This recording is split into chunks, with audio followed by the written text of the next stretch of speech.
Selamat siang Pak, perkenalkan nama lengkap saya Yohanes Papeda Badei, NIM 2103030109, kelas C, semester 2, Prodi Sosiologi. Di sini saya akan menjelaskan buku kedua tentang pemikiran, kemauan, dan tindakan kolektif di era media sosial. Pertama, tentang tantangan gadget. Merefleksikan tantangan pose gadget harus membawa kita kembali ke Heidegger.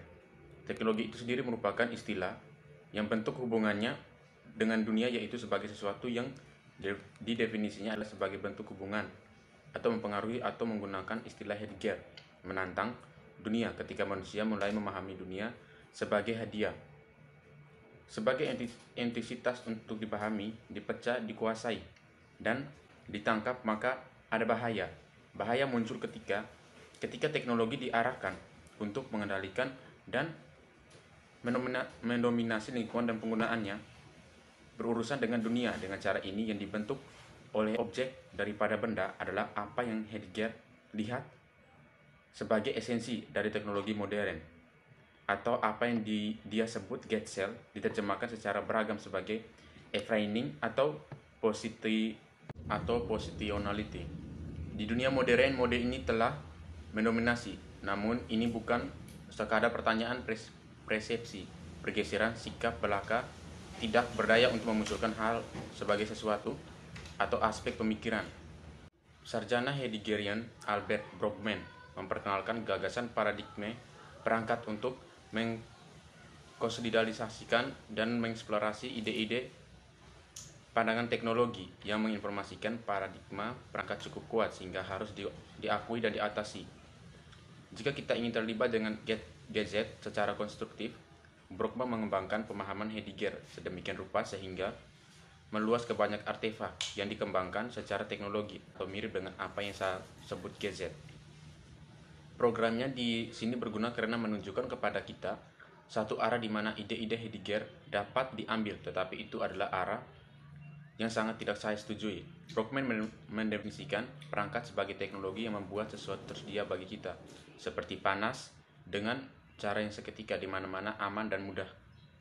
Dia mencontohkan pemanas listrik yang dapat diaktifkan dengan menjentikan saklar. Berbeda dengan tugas berat mencari, menemukan, mengumpulkan dan menyiapkan kayu bakar, mengaturnya di perapian, kemudian merawat api agar tetap menyala dengan aman. Proses yang melelahkan inilah yang disebut Brockman sebagai latihan fokus, sesuatu yang menarik perhatian kita sepenuhnya dan juga menarik orang lain di sekitar titik fokus, duduk di sekitar api unggun, bercerita, dan sebagainya. Latihan semacam itu berpusat pada objek yang menyerah dan mengumpulkan, seperti perapian setelah membuat api, atau meja makan setelah memasak makanan segar. Tindakan dan objek ini adalah tentang menghubungkan dengan seluruh dunia dan berbagai dunia itu dengan orang lain. Hal-hal dan praktik-praktik fokus semacam itu dikaitkan dengan konsepsi Heidegger tentang hal itu, dan dengan demikian ditentukan oleh praktik pengumpulan mereka. Paradigma perangkat memicu kebalikan dari hal fokus. Menurut Brockman, perangkat mendominasi di dunia teknologi modern kita. Dia menciptakan situasi di mana kita terlepas dari lingkungan kita dan dibebaskan dari keterampilan dan pengetahuan tentang praktik quotidian yang menghubungkan kita dengan dunia, lupa bahwa kita benar-benar dapat belajar atau diberi keterampilan baru juga. Brockman percaya keterampilan kita diambil alih oleh mesin perangkat. Perangkat didefinisikan hanya oleh komoditas tertentu yang disediakan untuk kita dan disaringkan dari konteks lebih lanjut. Dalam kasus kebakaran listrik, panas adalah komoditas yang disediakan tanpa aktivitas fokus apapun untuk membangun dari berbagai api. Demikian pula dalam hal memasak, kita dapat mempertimbangkan makanan siap saji dengan microwave, di mana semua yang disediakan oleh perangkat ini adalah rasa lapar instan atau makanan sebagai pakan yang mengisi perut adalah komoditas, dan istilah yang paling sederhana adalah yang memenuhi kebutuhan. Namun, makanan instan seperti itu kehilangan kenikmatan persiapan, perhatian, berbagi, dan kenikmatan yang menyertainya pada saat itu. Untuk Brockman itu adalah sempitnya tujuan tunggal hanya menghasilkan satu komoditas yang mendefinisikan perangkat sebagai perangkat. Brockman percaya keterampilan kita diambil alih oleh mesin perangkat. Perangkat didefinisikan hanya oleh komoditas tertentu yang disediakan untuk kita dan disaringkan dari konteks lebih lanjut. Brockman membuat perbedaan mutlak terkait antara perangkat dan benda.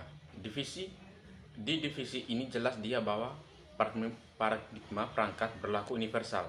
Setiap reformasi atau pengalihan teknologi tidak dapat diajukan pada satu perangkat atau sekelompok perangkat, karena ia melihat ini hanya sebagai kekuatan ening paradigma perangkat. Sebaliknya, dia ingin mengarahkan kembali dan membatasi hubungan kita dengan teknologi secara keseluruhan.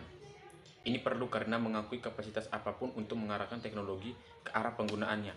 Sebagai hal utama berarti kehilangan kritik, sehingga tujuannya menjadi membatasi seluruh paradigma baik mesin maupun komoditas. Pada situ sarana dan membiarkan hal fokus dan praktik menjadi tujuan kita. Ini didasarkan pada pembacaan khusus Heidegger yang melihat mode pemikaian teknologi sebagai semua konsumsi.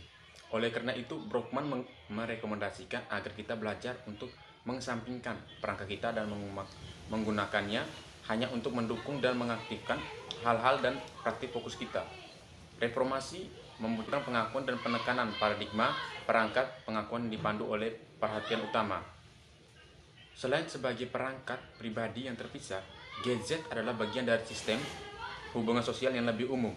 Ini adalah sesuatu yang lebih seperti mesin yang melampaui perangkat pribadi dan beroperasi pada tingkat makro dan molar yang dibentuk oleh kombinasi beberapa bagian. Karl Marx mendefinisikan mesin dengan kekuatan motif yang mengabdikan dirinya sendiri, yang memanfaatkan sumber energi eksternal yang tersimpan dan mendorongnya ke titik di mana mereka yang menggunakannya tidak lagi benar-benar menggunakan mereka, tetapi telah menjadi alat yang melayani mesin. Ini adalah wawasan yang sangat berguna dan merupakan visi mesin yang mulai memerlukan alat produksi yang konfigurasi ekonomi tertentu.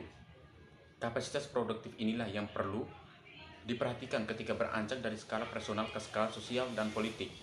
Dalam berdiskusi kekuatan produktif kapital, Marx tidak memikirkan jenis perangkat pribadi yang telah kita pertimbangkan sejauh ini, tetapi tentang mesin dan skala besar hasil peningkatan sistem pabrik yang terpusat.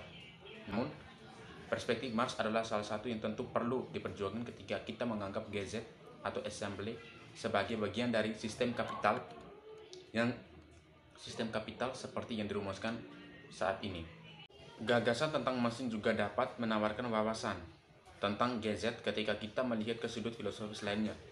Gilles Deleuze dan Félix Guattari dipengaruhi oleh gagasan Simondon tentang ensemble, dan dalam karya Mani mereka Antique Oedipus dan Atosan Plateus, mereka mengembangkan konsep mesin yang memiliki banyak karakter tersebut.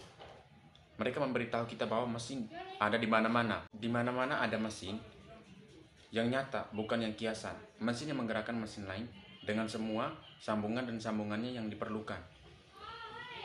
Mesin ini cair, dinamis, dan beroperasi pada skala yang berbeda dari mesin industri.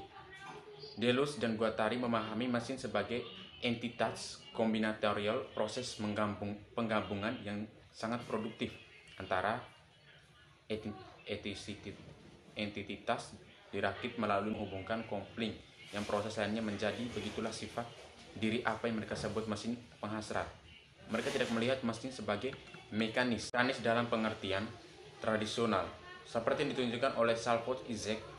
Apa yang Deleuze sebut sebagai mesin yang menginginkan menyangkut sesuatu yang sama sekali berbeda dari yang mekanis menjadi mesin.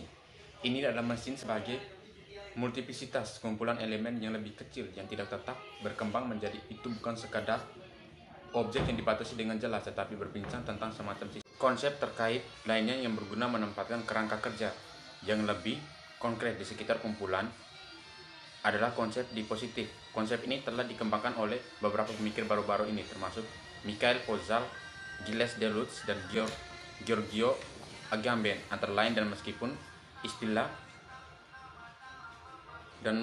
istilah ini memiliki pandangan yang tepat dalam bahasa Inggris, istilah ini sering diterjemahkan sebagai perangkat atau aparatus. Kegunaan konsep ini adalah kaitan dengan tingkat makro. Gadget adalah bahwa ia mencakup elemen yang umumnya berada di luar definisi tradisional dan objek atau alat sederhana, sehingga memungkinkan kita untuk mulai berpikir tentang sistem ekonomi yang lebih luas, konstruksi, praktik, dan kepercayaan serta perangkat yang sebenarnya. Gagasan bahwa manusia telah berevolusi sering dengan teknologi dimiliki oleh filsuf teknologi dan ide yang berpendapat bahwa teknologi tidak hanya terjadi dalam kehidupan sehari-hari, tetapi menyediakan dasar yang dominan untuk pemahaman tentang dunia dan diri kita sendiri. Ide menempatkan klaim ini dalam konteks sejarah dengan berargumen bahwa kesadaran diri manusia mengunci teknologi dominan pada periode manapun dan memproyeksikan pemahaman yang direfleksikan tentang manusia kembali ke dirinya sendiri. Sekian dari saya penjelasan buku mingguan kedua. Terima kasih.